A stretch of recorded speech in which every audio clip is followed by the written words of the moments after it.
OH? Ohio. OH? Ohio. We will need you on Saturday. Good evening, and I am Trevon Logan, a professor at the university and the co-director of the Sports and Society Initiative, and I'm very pleased to welcome you to tonight's panel on accessibility in sports.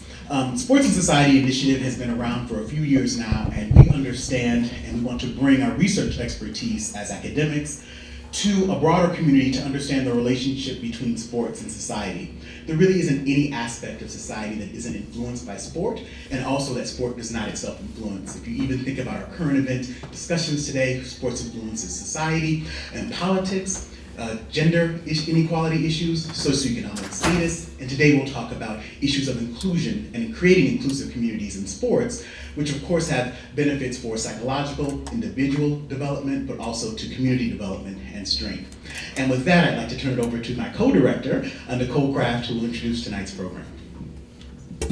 Thank you all for being here. We are thrilled to welcome you, most importantly, and our panelists. This is going to be a really meaningful discussion for all of us who are involved in this intersection of sport and society. I'm going to leave the introduction of our panelists up to my colleague, Chris Canestra. I want to let you know about a few of the things that we're doing here with Sports and Society in the hopes that you'll continue to stay involved with us. So this is one of two panels that we hold on an annual basis. We do one in the fall and one in the spring. Our spring panel is going to be on the professionalization of youth sports. So we're going to look at how youth sports are changing and maybe the positives and negatives there. And so we certainly hope that you will engage with us. Every month we also have the SSI huddles where we bring professionals involved in some aspect of athletics to come and talk with our students about career opportunities and ways that they might be able to stay engaged with athletics even beyond whether they play or not. It really doesn't matter. We all have a love of sports and we all may want to be involved in it. So we've had, for example, Kristen Watt, who is the voice of the Lady Buckeyes. We have Sue Batos coming tomorrow.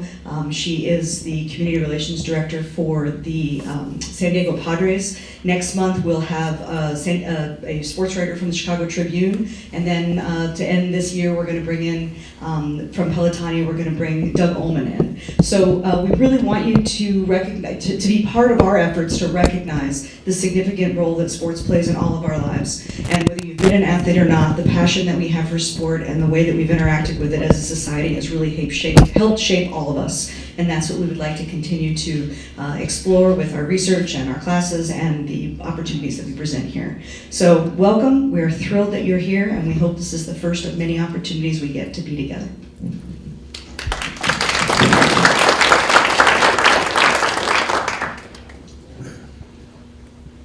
Great. So once again, thanks for coming. My name is Chris Canestra. I'm an associate professor of sociology here at OSU, and I'm one of the faculty governing board members. Thrilled to be able to introduce our esteemed panel and the topic of sport accessibility today. We're going to really focus in terms of thinking about sport accessibility from the experiences of a number of athletes and scholars who've studied sport accessibility issues and community organizers who think carefully and strategically about how to best provide sports accessibility to people in the population. So before I say a few more words about the topic, let's introduce our wonderful panel here. First, on my left, we're proud to have Chris Beanie Wells. Chris is a former Buckeye football great, NFL veteran and current radio personality here for 97.1 The Fan, and we're thrilled that he's going to be here to offer his experiences as well as moderate the panel. Next to Chris we have James Tompsett. James is one of our wonderful graduate students here in the very special Department of Sociology. And James has done some fabulous master's research in terms of school effects and how schools are linked to sport accessibility. Next to James, we have Mary Kate Bunstein. Mary Kate is an impressive athlete who is on the USA sled hockey team, and we're excited to hear about her experiences. Next to Mary Kate, we have Jaine Putten. Jaine is also an elite athlete, a former OSU gymnast, and we look forward to her contributions. Next to her, we have Veliz. Philip is one of the preeminent sports and society scholars. He comes to us from the University of Michigan, where he engages in his research. Yeah, I know. But we do have what I think is widely assumed to be that school up north nemesis, Chris Beanie Wells, representing our school here. You should have mentioned I am from Ohio. Okay. So it all comes around. Everybody who's established and esteemed in Michigan has Ohio ties. Is that what I've heard? And so next, Philip, we have Tony Collins. Tony is the director of Parks and Rec here in Columbus, and we're eager to hear his experiences and ideas about how to create sport accessibility. And then finally, next to Tony, we have Jaine Rathjens. And JR is in charge of intramurals here and group sports. And so while we think of sports accessibility and sports connected to our university as like the football team and other varsity sports that are in the limelight, JR plays a prominent role in making sports accessible for the entire student body. Back to the topic of sport accessibility. The way the panel will operate is we'll primarily focus on hearing about the meanings and experiences of athletes first, and identified a number of our athletes here when introducing the panel. Then we'll start transitioning into hearing about the research trends overall, and then finally the organizing ideas and experiences of our community organizers. We'll end with some question and answers. We have a number of people who have submitted questions, including those from my class, which I'm thrilled to hear integrated here. A few other plugs before we move things over. I wanted to announce that the Sport and Society Initiative Student Club is up and running. Mason Zimmer is the president of that club. They're off to a good start here and just going to establish as an official student club. Their next meeting is next Thursday, I believe, and they meet every 2 weeks. So if you're interested in sport and society's issues like the topic of today, I encourage you to contact us through the Sport and Society Initiative or Mason personally. And we'd love to have more student involvement as they get excited about these issues and take leadership roles. I serve as a faculty advisor of this, but Mason does all the work.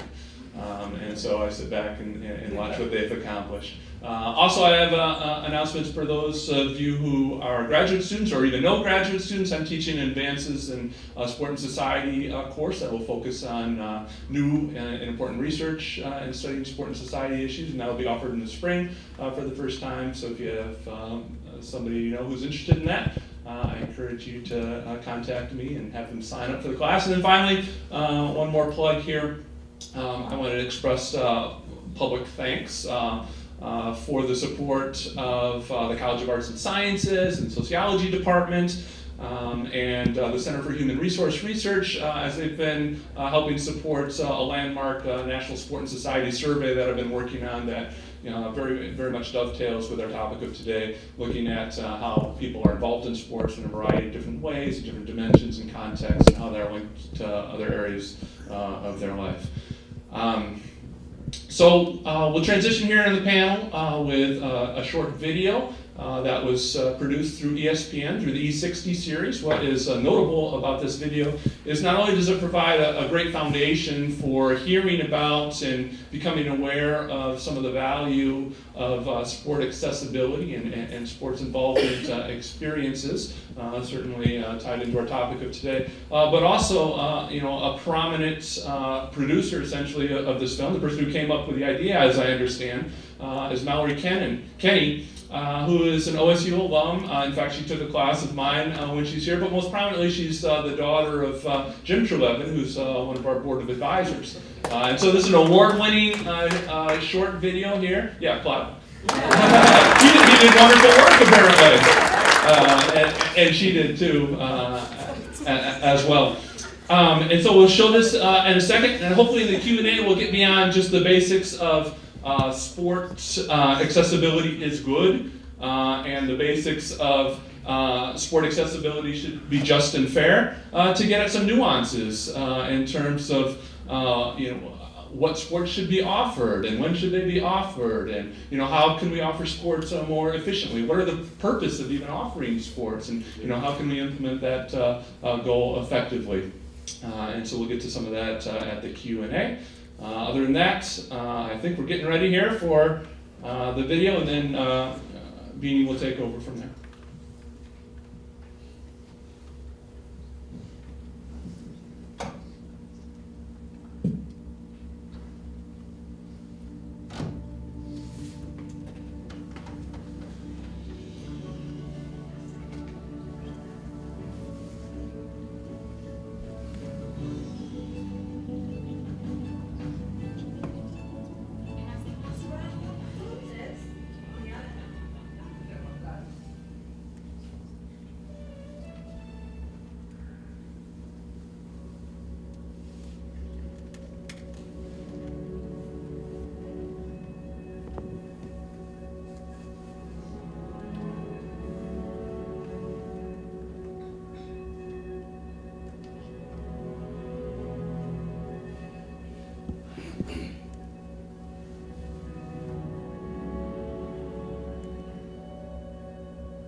you guys doing today?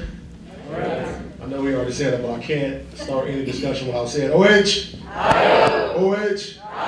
Love it. I'm first going to give you guys a warning.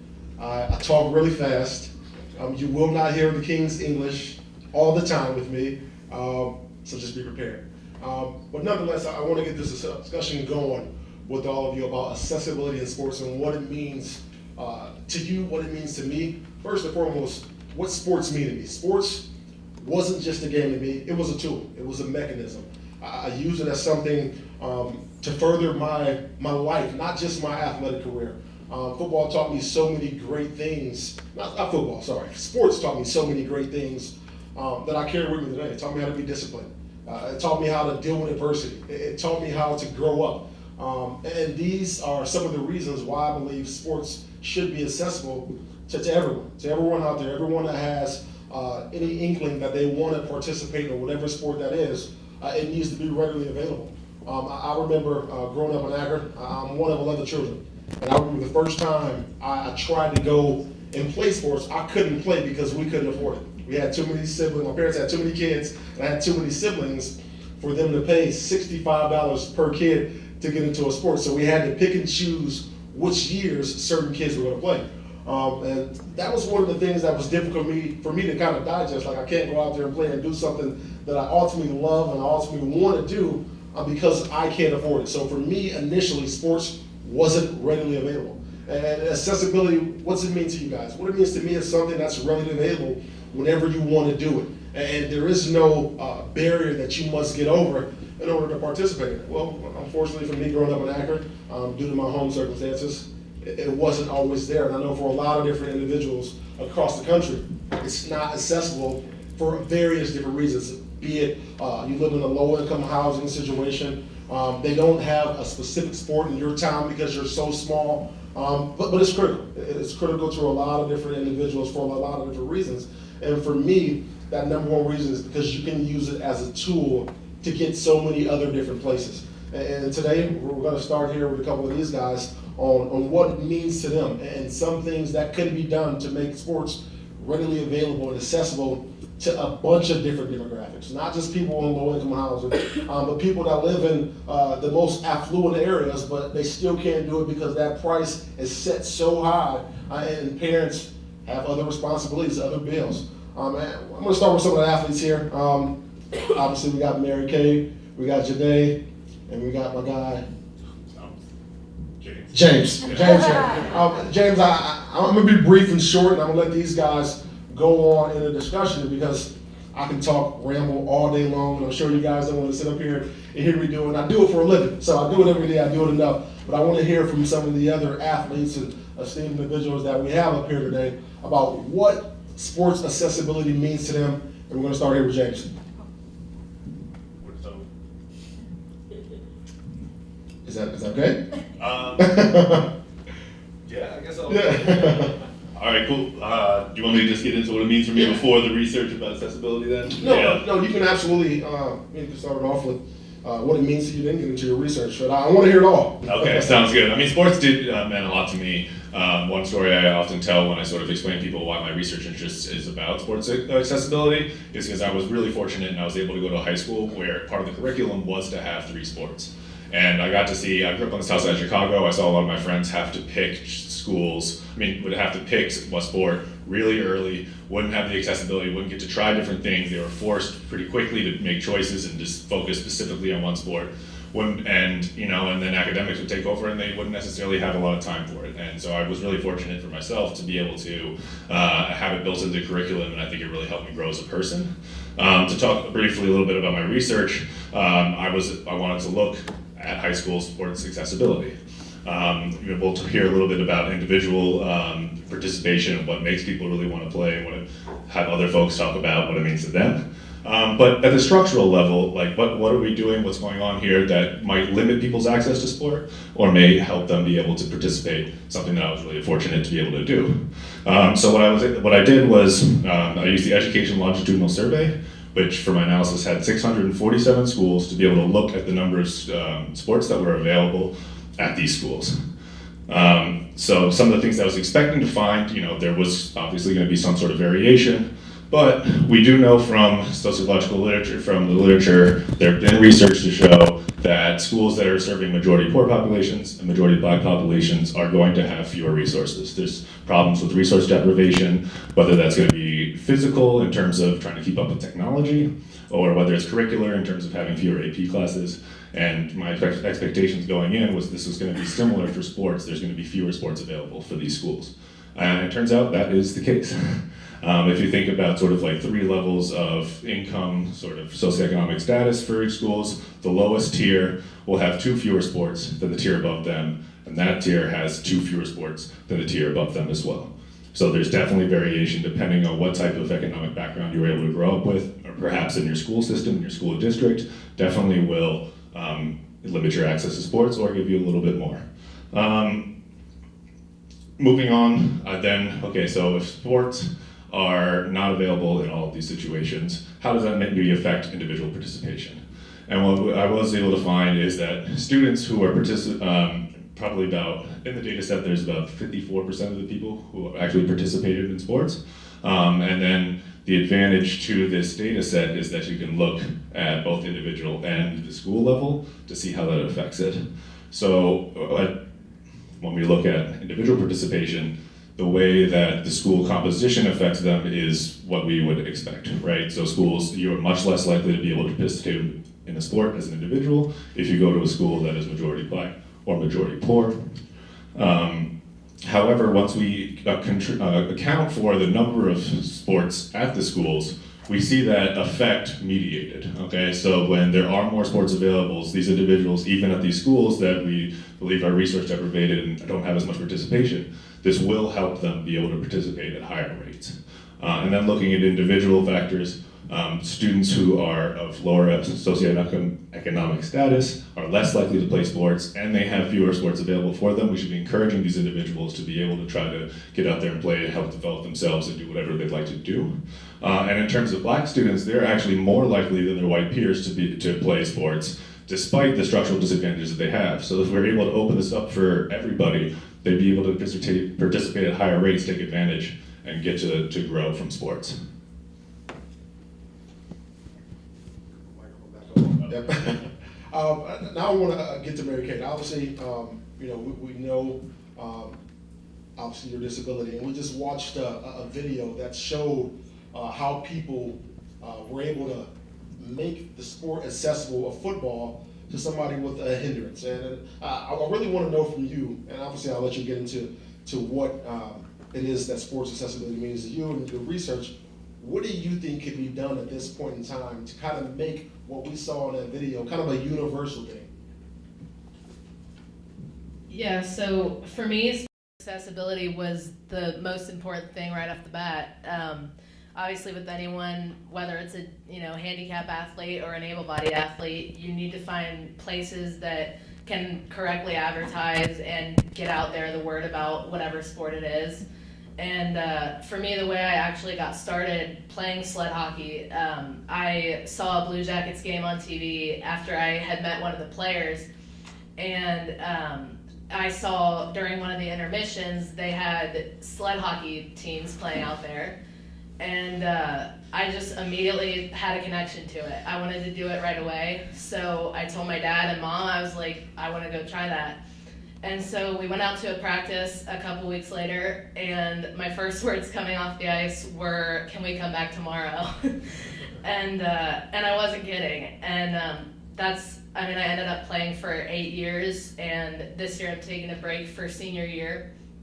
But it's still one of the most important pieces of my life, and I still obviously have that original connection that I had to it from the start.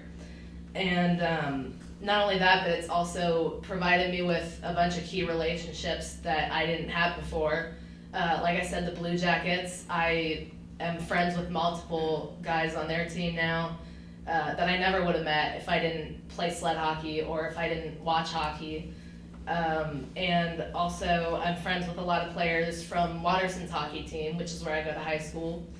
And I wouldn't have had that either. And the way I made friends with them was I was invited to come out for the national anthem before one of their games and be on the ice with them.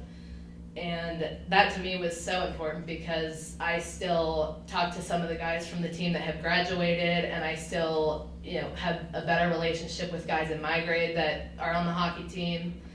But I think the most important part out of all of it is just the way it's made me feel over the years.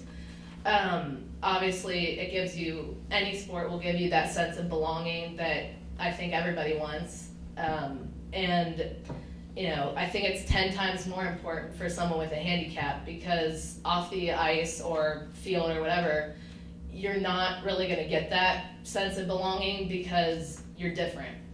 Whereas as soon as I got on the ice, I was just telling Mrs. Kraft earlier, it's not about, when people are walking past the ice, they don't see you as someone with a handicap. They're looking at you because you're an athlete and they're impressed by what you're doing. And that's, making it to the national level, that became even more important because it wasn't about, me having spina bifida, or it wasn't about anyone on the team having any condition. It was about the fact that we could play and we were good at it and we were a part of something.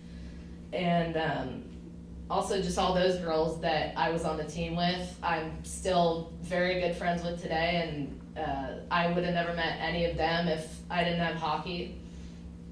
And the other thing that I think is really cool about something we get to do, every year with my youth team, we would have a high school hockey stand-up team come out and get in sleds with us for a game.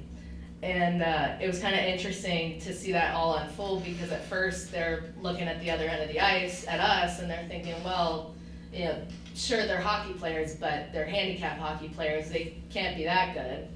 Well, what they didn't realize is that the sport isn't just using your arms, it's using your core, it's using balance, it's speed, agility, physicality, it's all of that. And so most of the time we would see them kind of go from not mocking it, but almost kind of taking it lightly, what we do, to by the end they would have a whole newfound respect and admiration for it, and they would really just see us as athletes.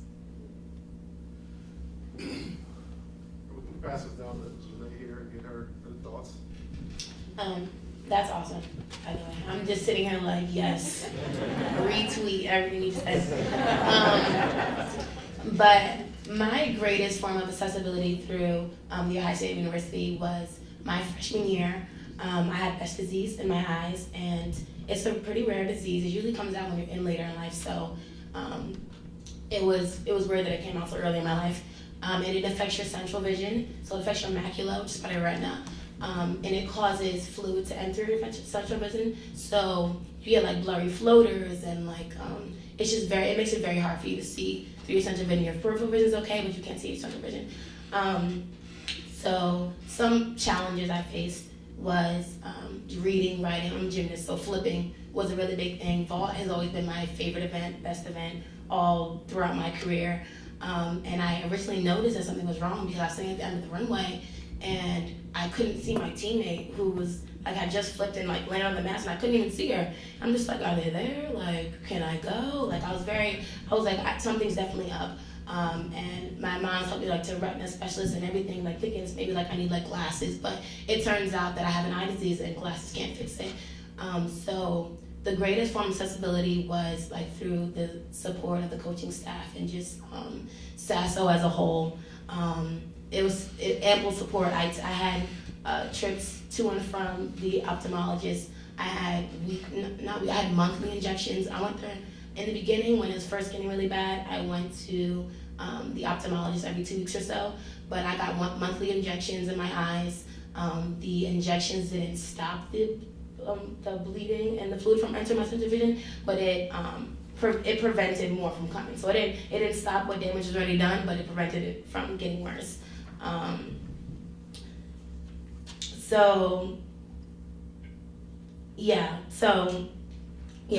Fluid rapidly entered my eye.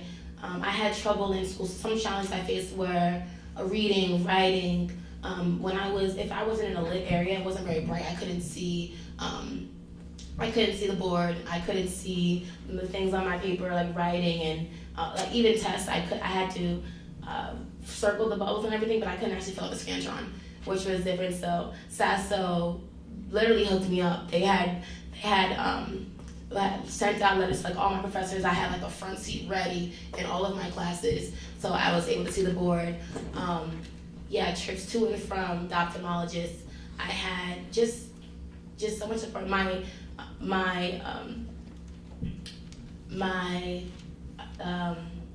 person that traveled with me every time to go to my eye appointments, very knowledgeable on the topic of my eyes. So much accommodations and aid and making practices flexible. It was just amazing. So by the end, I was able to compete in my freshman season, I was able to compete in every single meet for vault, which is a big thing for me. That's the sport I love. That's my favorite event. It was amazing. My coaches, if I couldn't see the end of the runway, my coach would tell me when the person raised their hand. I'd be running and I'd go to vault, and it got better as time went on, but literally as I was stepping and going, I would see what was in front of me. Like by the end of the runway, I couldn't see the horse, but as I got there, I saw it. So it was just amazing, and the belief that my teammates had in me and the coaching staff, and they helped me because they wanted to help me and they wanted to see me progress and they wanted to see me get better, and it was just such a humbling experience. Like they didn't do it because of their job. Like I feel like they went beyond and above for everything for me, and it was just remarkable. So yeah, I started off when I first was having troubles with it. My right eye was 20/120 and my left eye was 20/80. And then by the end of all the treatments and injections, my left eye got back to 20/20 and my right eye is at 20/60. So pretty great improvements.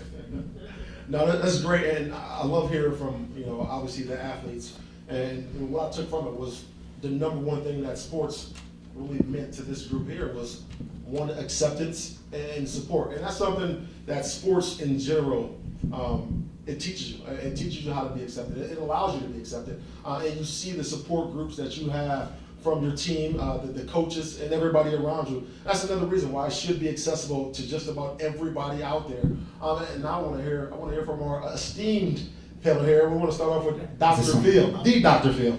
Yes, the Dr. Phil. Maybe I should start this off as why I study this. And I believe accessibility is key. Was actually key to my development because I grew up in a small town near Sandusky, Ohio. It was Berlin Heights, Ohio, and I grew up, in a rural area with not that much money. All right. However, I was lucky enough to go to a school that had a lot of, opportunities to participate in sports, and the sport that would accept me was wrestling because I'm not very tall, so basketball was out of the question and football was out of the question, but that sport really kind of brought me into the fold because I was shy. I was very bad at school, and I was, looking back, I was predisposed to substance use disorders. So wrestling kind of was a way to kind of correct that in a sense. It gave me a sense of purpose. It gave me something to want to go to school. And again, I'd have to credit wrestling and just my participation in that sport for simply graduating and even getting to college. Now, I didn't wrestle in college, but I had the intention to. But I applied. I went. I got my foot in the door. But things changed afterwards. I wanted to go for something else. But that's part of the reason why I do this research, is because I want to know if my experience is unique. I want to see if this is, generalizable. I want to see if everybody in the population who participate in sports is getting something out of it. Now, I should, tell you that I am, I do take a critical lens towards sports because sometimes sports isn't always going to give you a great outcome. However, with my research, I tend to use, secondary data sources, and one of the sources that I use is from the Mind of the Future. And one of the things that I do is I look at outcomes as they're associated with different types of sports participation. And one of the ways that I do this is I look at, non-contact sports, semi-contact sports, and contact sports.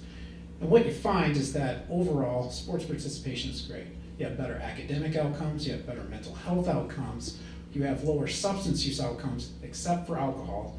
And you also are more likely to go to college, more likely to complete college, and overall it's good. However, once you start to look at different types of sports, though, you see something unique.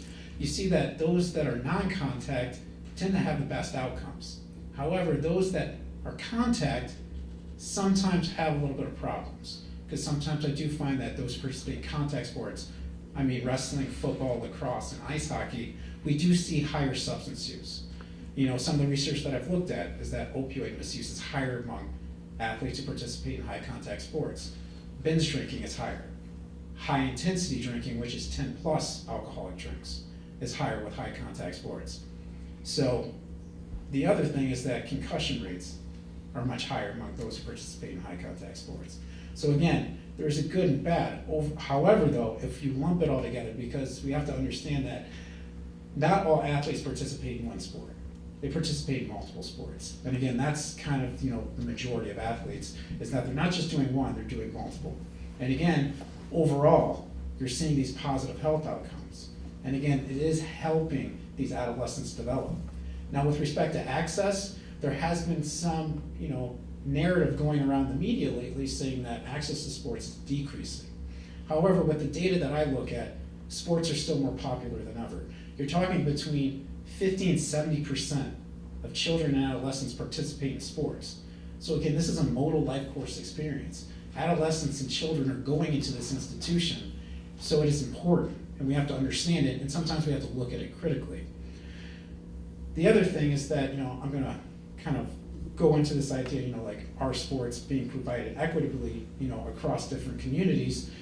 They're not, because there isn't a disturbing trend among high school sports, is that there's a growing percentage of high schools that no longer offer interscholastic sports. That has increased quite a bit since the 1990s. So again, we're talking about 23% of public high schools no longer carry interscholastic sports. And the schools that are most affected by this are those that are located in urban, lower income areas. The other thing is that sports are not being provided to those who are the most vulnerable. So you're talking about those who maybe suffer from mental disabilities.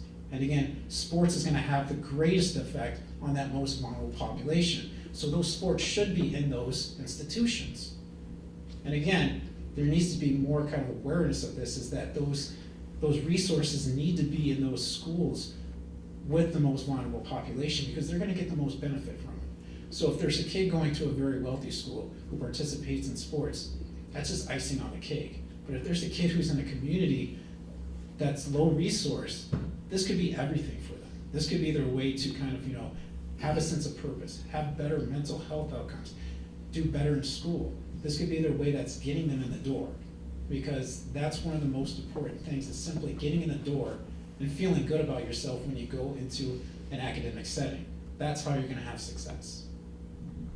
I want to get to Tony. Tony obviously is the director of Parks and Recreations here in Columbus, and he sees it on a completely different level than a lot of us, because obviously he's directing everything that's going on and transpiring within the parks in the city. So Tony, I want to hear from you on, obviously what you see directly that correlates from sports and its accessibility to becoming, to young kids becoming, I don't know, maybe more better listeners, learners. How fast can they comprehend certain things that maybe they wouldn't necessarily have comprehended as quickly if they didn't participate in sports?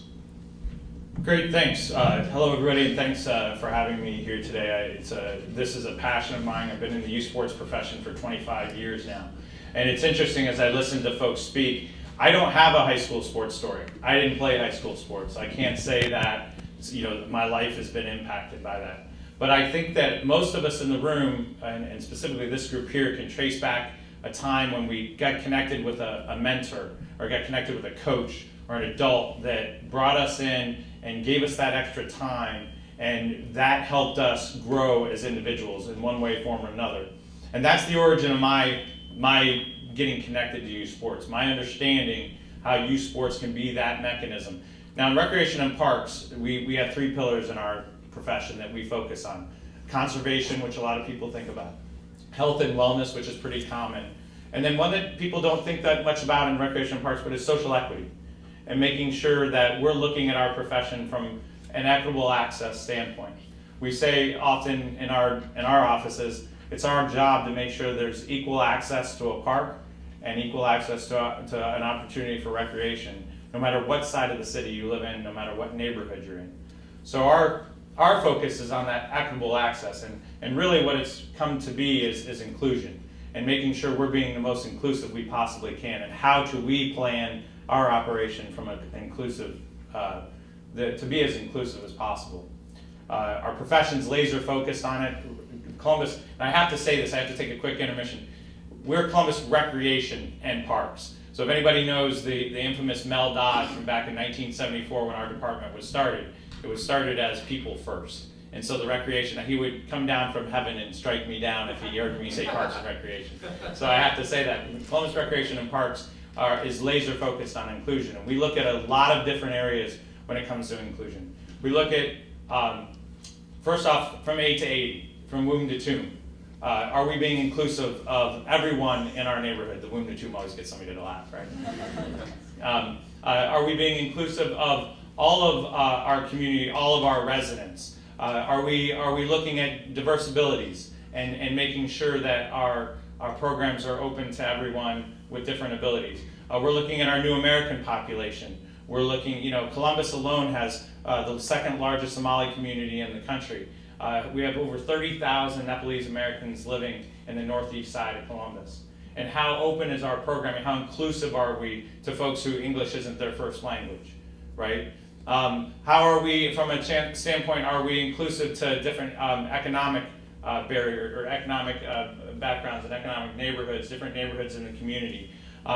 We are 27% African American in Columbus, Ohio. We're 7% Hispanic and 5% Asian. Are we making sure that our team represents the citizens that we serve, and are we being inclusive to everyone?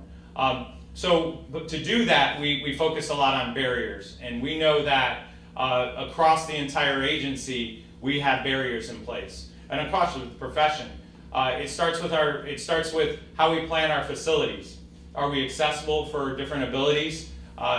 This room alone, was it difficult to get down the ramp with the device? Is it, how do we make sure that our facilities do we have universal bathrooms? Do we accommodate those in the LGBTQ community in our programming and our planning? There's a lot of conversation around locker rooms today and restrooms and family restrooms, and how do we accommodate and how we plan a building and a facility. How do we plan our parks in general? Because we know that economics is definitely a barrier, and a portion of economics comes to transportation, right? Can we afford to get to that one hockey rink that's up in Dublin from the east side of Columbus? Can we get to, so we're looking at regional appropriation of sites. We can't do gymnastics in all, we have 27 community centers, by the way, 29 if you count our 2 dedicated senior spaces. We can't do gymnastics in all 29 of them, but what can we do one in each portion of the city to make sure that there's access to gymnastics? And it can't just be, a lot of people think about Columbus Recreation and Parks, the old school days of, hey, you got a basketball court, everybody plays basketball. Well, that's not true, right? We wrestle, we have gymnastics, we have hockey, lacrosse. So we have to make sure that we're thinking about what activities are out there and purposely plan for those things. We have to, we hire a lot of folks who are passionate about the activity that they grew up with, whether it's football or baseball or basketball, and they come in and that's easy. We've got a great baseball league in Driving Park. We've got a great basketball program at Barnett. But we need to be balanced in all of our offerings and make sure there's an opportunity for all of our children to come in. Because the fact is that what we know is, not just high school sports, but at an elementary level, and sometimes even before that, that could be the chance for that kid to come in and connect. And often in some of the neighborhoods that we serve, especially in our 8 most challenged neighborhoods in Columbus, Ohio, that have been historically challenged back to the Red Line days, we could be their one adult. We could be their healthy meal for that day. We're the largest summer food provider in the state of Ohio. So our kids are coming in to get a nutritious meal while they're there at basketball practice or lacrosse. So we can be that connection, and we can hold them in.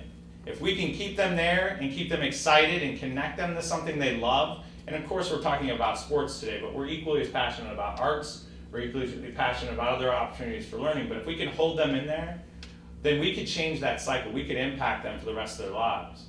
And what we're seeing today is, we're seeing, our profession's challenged from our demographics. We finally hit the point where we're at a 60-40% in our profession in men to women. Women are catching up in terms of leadership positions. But for years, women didn't have equal access to sports and activities and those types of things, so we're still seeing that impact in our profession. Today we see it across the board. I sat in a room with 50 directors, Parks and Recreation directors in the state of Ohio last February. One was non-white. Because we haven't had equal access. We haven't been equitable in how we distribute our services and connect with people in our community and make sure they're drawing into our profession. So it's across the board from the beginning all the way up until our profession, and it's across the board from economics to physical to country of origin and all things in between in terms of access and planning for inclusion. And we have to know that we have to focus our resources and priorities towards that, and it's a major part of what we do every day. Right now, I want to hear from JR. I do want to get into some questions that I have for this panel here, that we'll dig deeper into the topics of how we make these sports accessible and some of the challenges that we face in getting them to do so. But first, I want to hear from JR. So here at Ohio State, it's the culture is a little bit different, the setup is a little bit different, the setting is very different. And when we talk about accessibility, inclusion, things like that, we think about it in three different lenses. And last fall, what we decided to do was invite students who had registered with our disability support services. We brought them in, we did a focus group, and we decided to make ourselves very vulnerable. We said to these students, how can we serve you better? What do you like about our recreation programs? What do you like about our facilities? What enhancements should we use? Things like that. We had two groups. We had one group of students that had a disability that you could see, wheelchair, visually impaired, things like that. And then we also have a growing segment of students on campus that have those invisible disabilities and things like that that they need help with, that are seasonal and stuff like that. And we were able to make some pretty significant enhancements to our programs based on what we heard. Because when we think about accommodations, inclusion, and what our department believes in, our vision is life in motion. And it kind of goes back to what Tony said. It can start when you're a child in a neighborhood. It can continue as you're a college student. And we hope that the healthy lifestyle that you start with us when you're a student, you continue on later on in life. The other part for us is we also do have a community component as well. We offer youth programming for our university community. So when we offer a gymnastics class for youth on the weekends, while we offer that gymnastics class, we also offer an adapted gymnastics class. Our swim lessons literally fill in a matter of probably about an hour for the whole semester. And while we offer those swim lessons, we also offer adapted swim lessons with one-to-one instruction, and we're able to make modifications and things like that. So 70% of our participants in our community programs are tied to the university. So faculty, staff, alumni, or other members of this university, their children are our participants. So one of the things that we have to worry about and that we think about are the same things that Tony talked about with accessibility. One of our largest programs, probably the largest program we have in our community programs area, is called Camp Recce.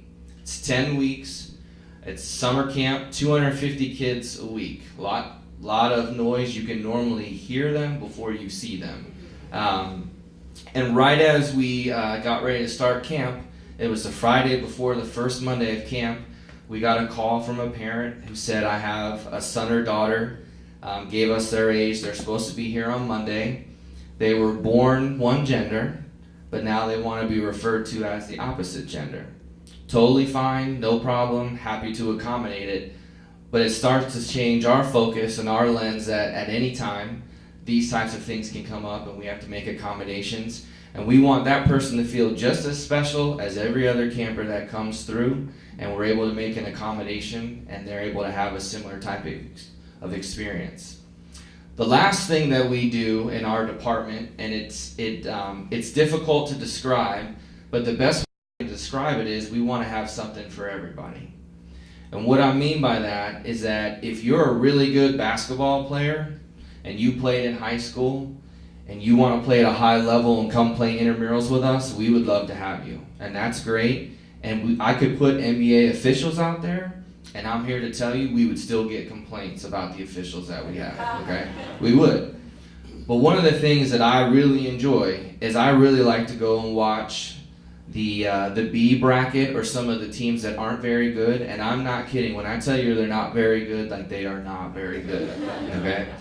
But the point is, like, they are having a blast, they're with their friends, and they are so happy to be there, and they're not playing against those former varsity high school athletes. Like, they're just having a great time, they're making friends, they're creating memories, and they're doing all of those things. We have a couple of fraternities that will play Battleship.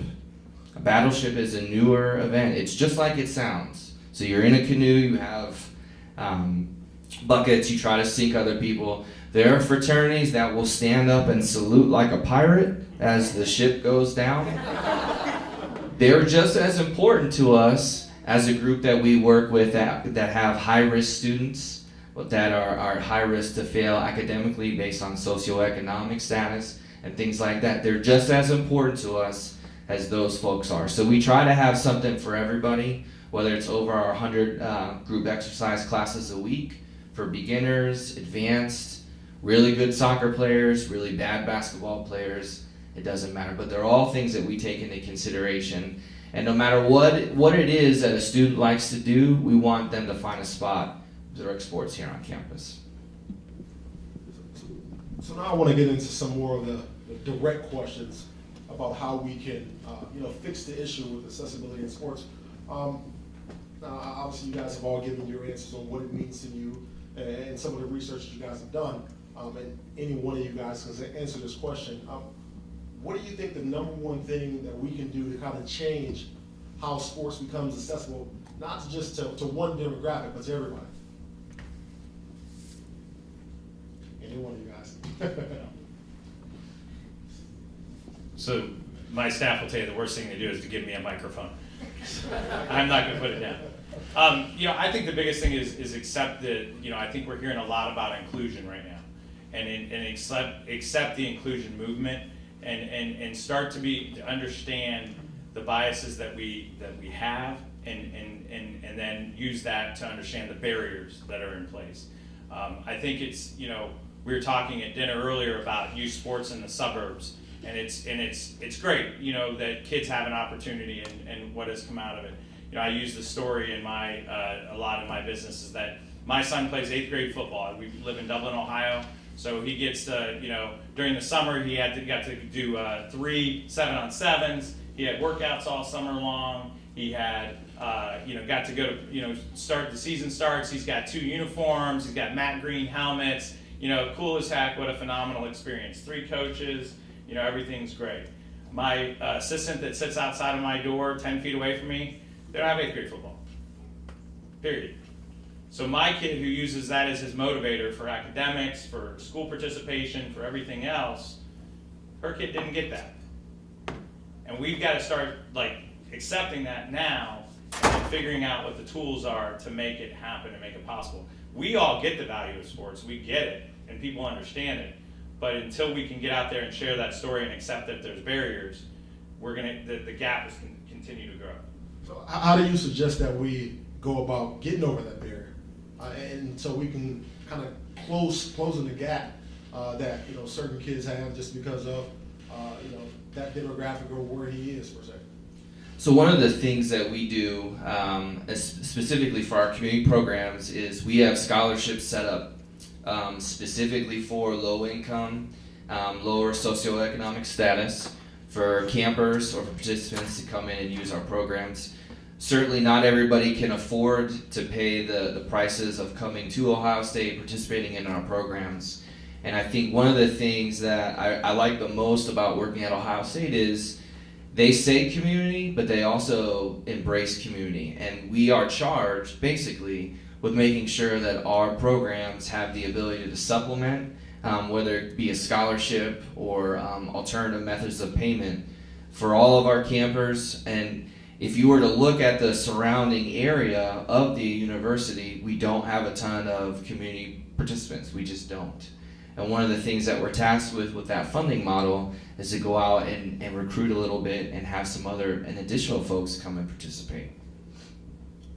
So, the number one question I have, just for myself is, obviously we understand, a lot of pay for sports, it's tough. It's tough to get kids to have the families, to have the means to go out and do it. Do you guys believe that, we should do it by raising taxpayers' dollars for those guys that have to pay for the sports that the other kids that can't afford it, so they have that opportunity? Do you think it's important that we go that route, or what do you suggest in that regard?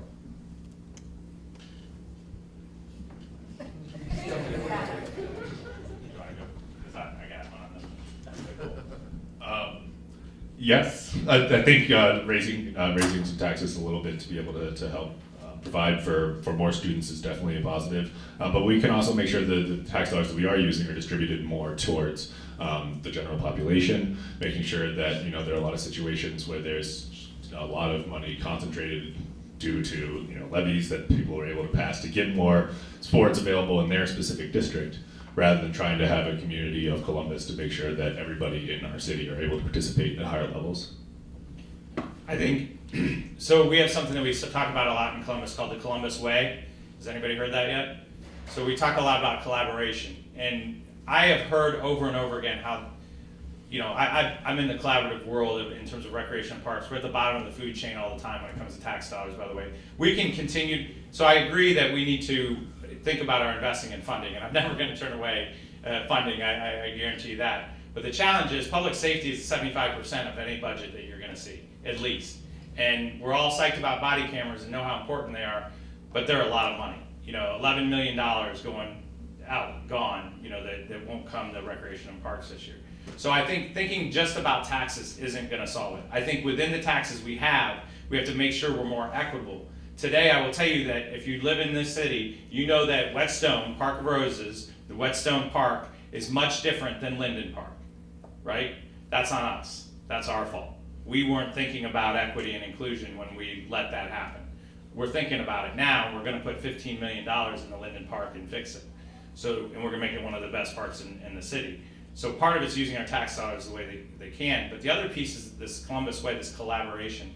It's got to be a combination of nonprofits, universities, public sector, and private, parent groups, those types of things, working together to extend extend the dollars that we have. There's not going to be new tax dollars. We can't keep taxing ourselves. The public safety is not going to go away. We've got to figure out how to spend the dollars we have better. Today, we're working with the YMCA, the Boys and Girls Club. We've had a couple of discussions with our university partners about how we can grow access to sports in the city across the board utilizing. If I can get the university to help program Tuttle Park for me in the Central Park, I can take some of those dollars and allocate them somewhere else. And if the YMCA is going to be on Carl Road and they're going to provide youth sports there, then I can take those dollars and move them over to the south side. So I think that's how we've got to continue to force that method of collaboration, and people have got to stretch outside of their silos. That means, the university's got to say, yeah, we're out there, and they are, and we're all working together more. Yeah, well, I have one thing to add here is that, that's a great way to do it, but, it's really gonna be very challenging to really kind of, close this gap, because, like issues with like pay to play at, public schools and private schools, that's just gonna potentially widen the gap, because with some of the research that I've, conducted is that it's the most wealthiest schools that are more likely to have pay to play, because they're carrying close to 20 to 25 different sports. They simply can give more opportunities to their students. But again, if you go to a school that's in a low income area, they're gonna have 8.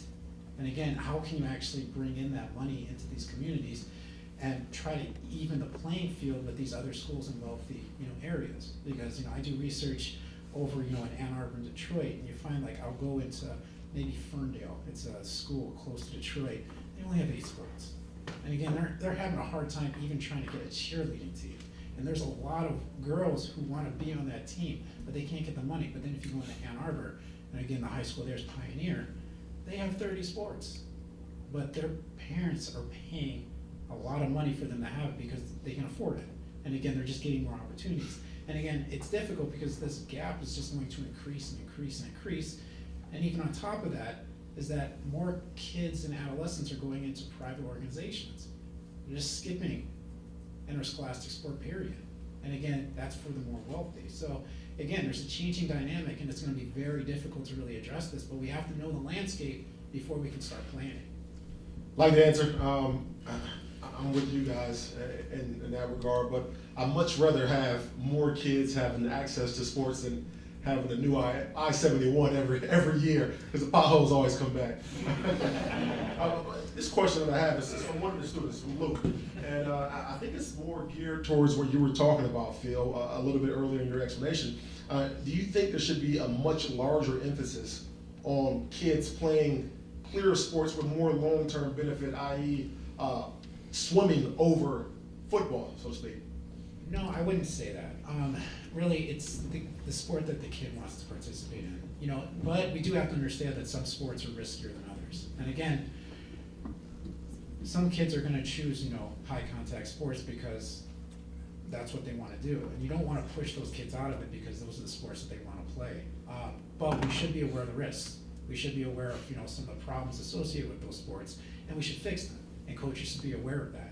So again, I wouldn't say don't put your kid into wrestling because you might get injured or you might have a bad academic outcome. No, just be aware that, you know, there is some negative side effects. However, you can monitor those and you can fix them. It's not gonna, it doesn't have to last. And again, if coaches work more with, you know, the athletes, maybe they can get some of those riskier athletes or one of those higher, you know, more, who may be more likely to get in trouble, they could have some more outreach and connect them with, you know, more pro-social peers as well. That's what I want to hear from some of you athletes on this next question here. You know, there's been so much talk this day and age about people deciding to choose one sport so early. I want to get you guys' take on, you know, what you think it means for kids not to, you know, centralize so early, but to be able to learn something from a gymnastics, a baseball, and a basketball, all in the same accord, and not, you know, kind of generalizing.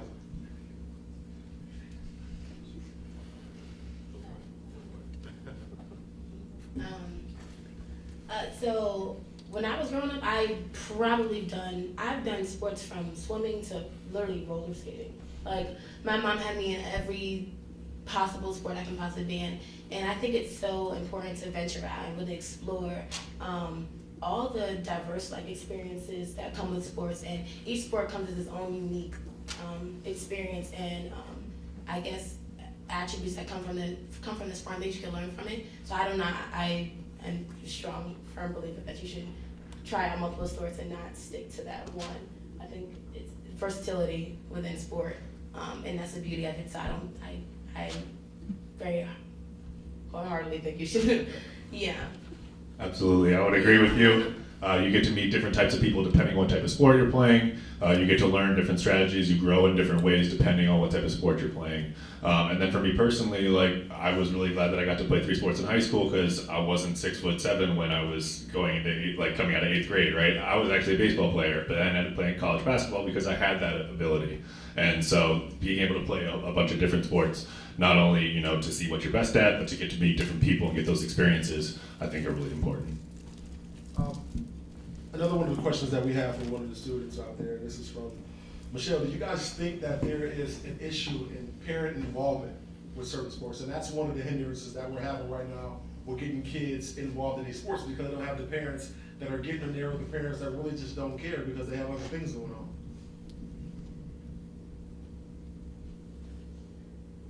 Either one. I gave him my mic, so I took the other one.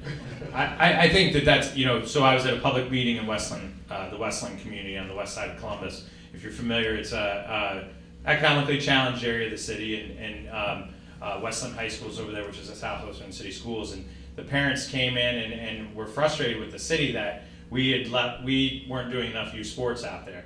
And when I asked a few questions, I determined that there's actually quite a lot of athletic field access in the Westland area between Westland High School, the Southwestern City School properties, and our properties, all kinds of access. We don't actually provide sports in that area. It was a huge parent program at one point, and the parent program has completely gone away. There's another neighborhood on the northeast side of Columbus, Forest Hill, I think is what it's called. The parent program has completely gone away. So those youth sports options are gone now. So I think on one side, I know there's issues on parent involvement on both sides, too much parent involvement, and sometimes, but in those cases, I think it's the biggest issue we have in Columbus is that we don't have enough parents involved who want to give the time and have the ability to give the time, going back to the economic side, to run teams, to run leagues, those types of things. Gotcha. The next issue question that I have rather is something I face every day. I got 2 young kids, 6 and 8, and my kids love sports. But one of the issues that we're facing is we're not having a lot of the younger kids going out there on the team because, more specifically, football. My kids play flag football. They don't play any contact yet. You got people shying away from getting their kids involved in sports so early. Now, with you guys that are parents and you guys obviously that have had an opportunity to participate in sports, what's your thought on should there be an age limit where we start interjecting kids in sports, or do you think it should happen whenever they're developmentally ready? No, I think you can get them there when they want to go. If they want to play, they want to play. I have a 6-year-old son and a 3-year-old daughter, and my son does mixed martial arts. That's what he wants to do. Okay, he also wrestles. I know some of the negative side effects, but it's what he wants to do. I'm not going to push him. It's his choice. And again, like I said, be aware of the risks. Talk to your kid that you could get hurt. But again, I don't think there should be an age limit. I mean, if your kid wants to do it, let them do it. And they can quit when they want to quit. So I don't think we should, tell our kids not to participate in sports because they might get hurt.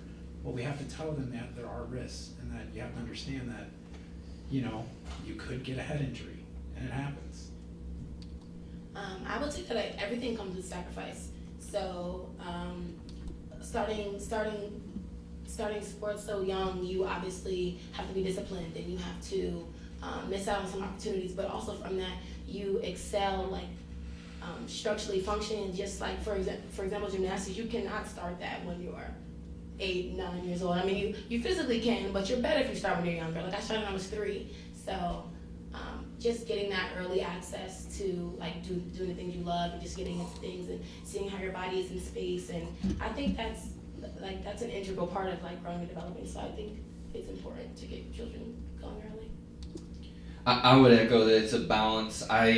In the 4 summers that I've worked with our camp program, I can't tell you how many times I've had a conversation with a parent about concussions in particular. And we offer a soccer camp, and we basically have decided that we're not going to do any heading at all whatsoever as part of our planned activities. And we tell the parents up front, and we still get questions during the week. We still have parents that will come and watch. And I think it all comes with boundaries in particular, and I think letting them know what the good and bad that can come with it are really important. I can't tell you how many times I've talked to a friend that says, I wish I would have known that I could have an XYZ concussion because I probably had 3 or 4 when I was playing, and I think we very much are overly sensitive, I think, at this point in time. But there's good and bad to it. We talk so much about concussions. We talk so much about the physical issues that guys can have and kids can have attributed to sports. What are some of the issues that you guys believe that we aren't discussing enough as a society attributed to youth sports more specifically? Because I see a lot of times that, you got kids that go out there and play, but you have a coach that is only preaching you got to be tough. So you got to be able to go do this. You got to be able to go and hit a guy. You got to be able to go and tackle a guy. You have to practice and train outside the sport, this, that, much, and the third, in order to be ready. So what are some of the issues that you guys see that we're not talking about and discussing enough and bringing to light?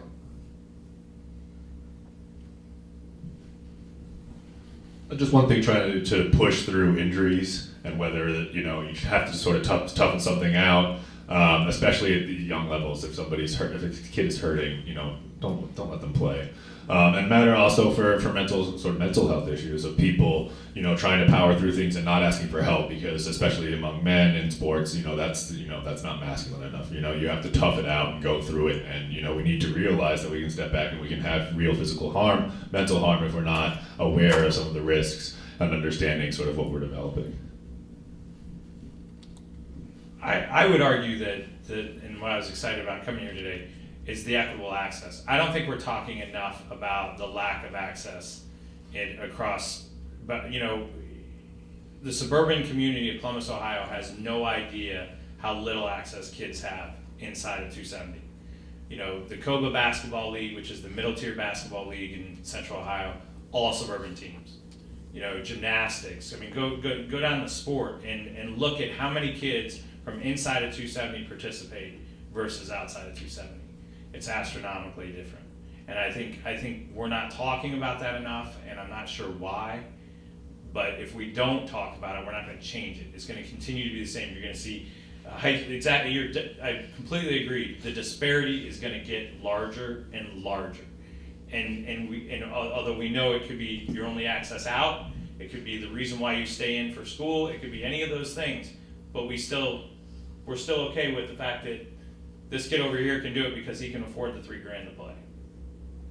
I just don't understand why we're not dealing with that more. Keep the microphone. I got a question because you talked about something a little bit earlier that perked my ears up. How do you suggest we fix the issues attributed to transportation? The kids that live on the east side, but they can't get to the park across town. What's something that could be done with the parks and recreations or just with the city in general to kind of fix some of those issues that allow the sport to be accessible to that kid that doesn't have a parent with a car or that they can't get across town because they don't have a brother or sister with a car for that matter? So transportation is a big thing, and it first starts with the planning of the sites and making sure you've got access in different neighborhoods, right? It's great we have Berliner, largest softball complex in the country, but if we don't have a ball field on the east side, that kid's not making it to Berliner. So we've got to have ball fields in different communities. We have to have people that in different communities that can lead and coordinate that. And then also, we actually go outside the box. You'd be surprised how many of my staff have vans on their centers and go out and pick the kids up for practice and bring them back to the center. Probably 50% of our youth sports teams are picked up and brought back to the center for youth sports. So we're starting to work with CODA New Orleans has a recreation card that is their library card. It's the same barcode. So we want to work with CODA and make that their bus pass. So maybe they can get on the bus and get to the center. So all those things that we're trying to focus on to help with transportation.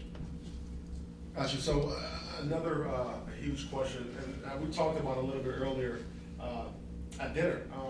What do you guys think the impact club sports have on when kids get to the high school level and their ability to be able to be successful at that level? If you don't play sometimes club sports with the same group growing up, when you get to high school, you're kind of left behind. So what are some of the issues that you guys see with that? Well, this goes back to the access thing. Is if they don't have access at a young age, if they can't afford it, then they're going to lose out when they get to the age when they get to middle school when they can get it for free. So again, the age of entry, there's huge disparities between that for those who are low income versus those who are middle and high income. So again, if you're low income, your age of entry in a sport is like 5 years of age. But if you're, high income, you're 5 years of age. If you're low income, you're talking about 8 years or 9 years of age. But again, skills are being developed there. And again, when that kid first goes into a sport who's low income, they might not have the skills and they might be more likely to drop out because they can't compete at that level. So that's a huge issue. And that's one of the things where access comes into play, where how are these kids going to be able to participate at a young age when they want to in a sport that they really feel like they're going to be passionate about? How do we do that? And it's very difficult. It's a huge challenge that I can't answer. Because I was just going to ask you, we know the issues, but how are we one day going to come together and find an alternative to get beyond the challenges? I think that's tough. We can have as many discussions as we want about the actual issue, but until it comes a point in time where we're looking at a resolution to those issues that we're having, then I think that gap, like we talked about, is going to continue to widen. It's so intriguing to me that we still constantly have them, because we all know, okay, what the root of the issue is, but nobody's found a solution. And I just don't know where it comes into play, and who do we go to kind of find that solution? And we're out here trying to put our heads together to try to come up with something, but obviously there has to, do we go to the mayor of the city? Do we go to the governor of the state? How do you guys feel about that? Is it time to have sort of a petition that goes all the way to the top to let those guys know the importance of youth sports and the impacts that it's had on all of our lives. We all just heard that. Well, I do have one quick response to that. Maybe we should hold our corporate sponsors more accountable for that. Maybe they should be paying some of the money. Yes. So again, I'm speaking to people like Dick's Sporting Goods. Maybe they should start ponying up and giving some money to some of these low-income areas. I mean, they can do that, and they can make a greater effort for it. So, yeah, I guess that's my short answer. I like that answer. Jared, I want to get back to something you said earlier. You talked about, obviously, there was a transgender individual who wanted to be classified as another sex in the sports. How do we level the playing field when that comes into play? How do we make that accepted worldwide? Because I remember watching ESPN 360, and there was a story of a young woman wanted to become a man and participate in men's sports and be looked at and respected as such. And I wholeheartedly agree, she should be. So how do we get it to be a universal thing to where it's accepted? Well, if I had the answer for that, we'd be in business. You know, I don't know. I think it starts with the organization that you're a part of, and the values that you have, and those types of things. When this situation, and actually working in a college rec center, this has come up, not just tied to campers in particular. There's been laws that have been passed, there have been statutes that have been discussed, and things like that. So it all just kind of depends. But at the end of the day, it's about making people comfortable. It's being able to accommodate, and it's a huge discussion. I mean, it really, truly is. And I think it all goes back to what the bottom line is, and that's making people feel comfortable, whatever that means in their lives, and being able to accommodate them. Gotcha. Can I ask a question? I was just curious. Mary Kate, kind of segueing off what we were just talking about, accessibility. It seems like a lot of people might assume when someone has, this, in your words, a handicap, that sports is inaccessible to them. And I'm curious what your experiences have been with other people or other environments who maybe assume that you shouldn't be participating, or know people that maybe don't participate because they feel like it's not suitable for them to do that. Yeah, well, I've been very fortunate in the fact that, like, when I go to public skates and stuff, a lot of people will actually come up to me and, you know, say it's cool what I'm doing, or they'll ask, like, am I on Team USA, or, so a lot of times they know that I participate in something when I'm out there skating with them. But I have, obviously met people that, don't know about sports or don't have the kind of, means to access them or stuff like that, and that's when I just kind of go up to them and introduce myself and tell them what I do, and just kind of say, hey, maybe this is a good idea for you to try. And in fact, I actually, last season, I had a kid come up to me that I had met years back at a St. Brendan festival, and his parents walked up with him, and the first thing his dad said was, we met you at the festival and you told our son that maybe he should try sled hockey. Well, you're the reason he plays now. And for me, that meant everything, because, if kids don't, maybe don't know about it or don't think they can do it, that's when I find the perfect opportunity to go up and say, maybe this is something you can do, just try it and, see how it goes. If you don't like it, then fine, but I think you would love it. So, Tony, I have another question for you. Are there, obviously you working in parks and recreations, and you see a lot of things firsthand. Are there some resources that are available that we necessarily don't know about that could give these kids an opportunity to go and participate in these sports? I wouldn't say there's not any hidden resources. I think it's being, Mary Kay just said it, is being an advocate. And sometimes we have parents who are advocates for us and get us into activities or support us as we choose to play hockey. But sometimes there's not a parent for that. So sometimes it needs to be a neighbor or a teacher or a community leader that just connects with other folks, whether it's a YMCA or a recreation and parks. And then going back to what was said earlier about having the right mentality. whether it's your mission of your organization, your culture of your organization, or just as an individual, that you can do anything if you have the advocacy and the mentality to do it.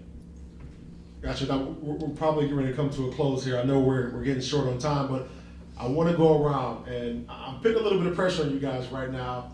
I want to hear from you from this day forward. What are you going to do that you can control in your power to make sports a little bit more accessible? For me, I'm going to start off first. I'm going to become a better advocate. I played in the National Football League. I played in college, and I know I can do a better job within the community of making sure that people understand the ways that they can participate. And we'll start with you here. I'll cheat a little bit and also say that I need to become a better advocate. Within my specific social circle, I definitely feel like I'm supported, but I definitely can expand that and make more people feel welcome. And I like to think that if I continue pursuing my research, people may understand that sports accessibility is something that we should focus more on, and it isn't as equal as some people think. Well, for me, I think it's basically what I just said. When I see someone like me or that has a condition similar to what I have, just going up to them and saying maybe you can do this. I know it might not seem like it right now, but just get in the sled or get in a racing wheelchair, whatever it is, and just try it and see how you like it. Because for me, that first time getting in a sled after I heard about sled hockey changed my life, and I think as long as we can be better advocates, as everyone said, just for the people around us, I think it could change a lot of lives with them too.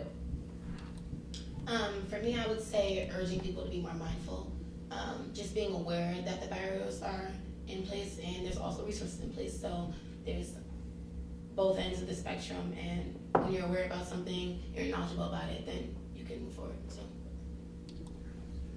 I guess for me, it would just be to volunteer.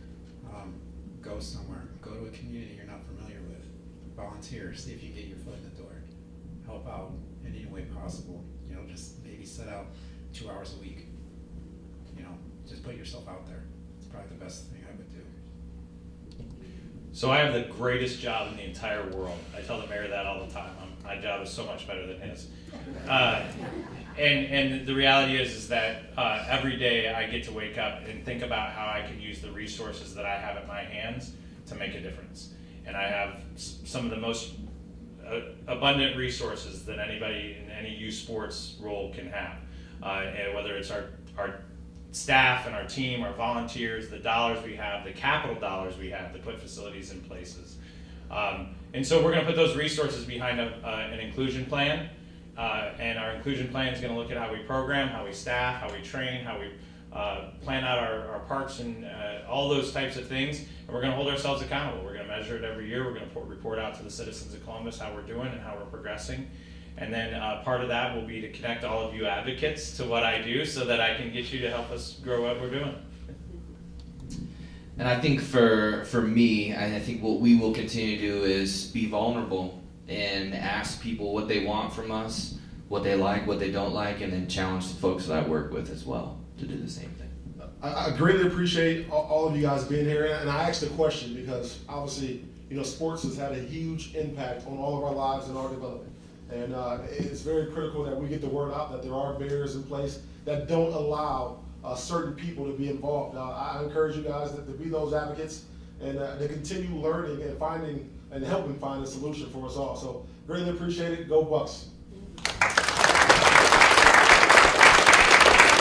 Just another round of applause. Thank you to the panel, great discussion. And then we take these ideas and focus and go forth and think about that and be active ourselves as well as the people we encounter. Thank you for coming out.